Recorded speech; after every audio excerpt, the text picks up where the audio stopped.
Please note the disclaimer. It's your brother, Mountain Dew's Awesome 3951, and today I'm going to be counting down the top 4 forgotten anime. These are anime that I feel like absolutely almost no one talks about nowadays.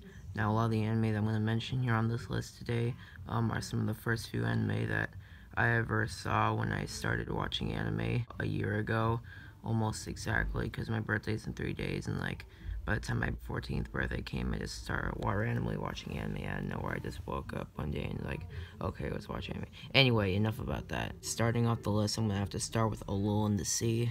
Now, I still see people doing reviews on this one. Not really today, but like, if you search for reviews on A Lull in the Sea, translation Nagi no Escola, there will actually be results, but I feel like this one is actually a hella underrated anime. It's really really one of the best anime dramas I've ever seen, if not the best, and one of my favorite animes of all time, honestly. Like, as much as I like Your Lie in April, I feel like this one does not get enough attention because the story and all that, how it's executed, is very well.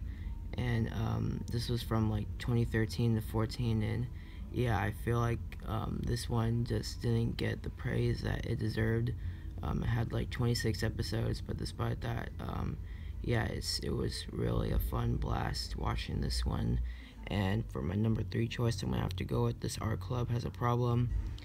This one, I could sort of understand why it was forgotten. I mean, I only saw like one random meme of this one and then just like kind of moved on and actually watched the show. Only 12 episodes. Yeah, not really seeing too much reviews of this one. It doesn't even have that high of a rating either. I won't really consider it to be underrated, but I would consider it to be decent. It has a decent IMDb rating, 6.7, none major, even though most animes typically get like a 7 point something. But like, other than that, I feel like this one is definitely worth it, but don't expect anything crazy to come for it. It's just your average typical slice of life anime, and it was like the second anime I ever watched. And for my number 2 choice, we have Hana Yamada, another really early one anime that I watched, and this one was like for like 12 episodes from like 2014. This is another one that I feel like not too many people talk about nowadays. I mean, it has its reviews and all, really positive reviews, but like despite that, it really doesn't like have that much going for it, especially nowadays. Maybe for around its time it did, even like had its own live action concert, but like other than that, it didn't really have too much going for it, except for like maybe a few merchandise. I actually have one of the figures of the show, and I do think it's a watch, and the music's hella catchy as well, so I definitely think that the show deserves credit for its music as well. Now, for my number 1 choice on this list is one that I've mentioned before in the past in anime that I feel like has been like forgotten almost completely, with like maybe one thing remembered about it, but most people like simply just don't mention that at all nowadays, and it is Kotora-san, or The Troubled Life of Miss Kotora, whatever you'd like to call it.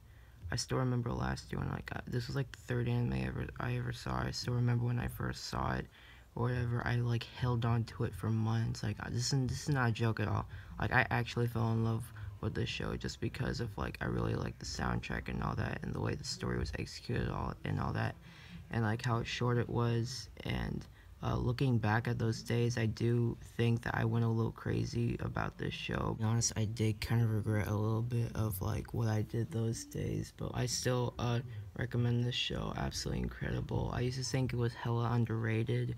I still think it is kind of underrated, but back then I think it used to deserve tons of praise, but like now I don't really think that anymore. But I would like to do a review on the show, give you my real thoughts about it. And actually, I want you guys to let me know in the comments below if you'd like to see a full review of this show, of what I think about, because I have seen a few reviews and like people still think pretty average of it, but good, which is why I think about it today. Anyway, those are my picks for the top 4 forgotten anime. What you think of this list, let me know in the comments, and I'll see all my brothers next time.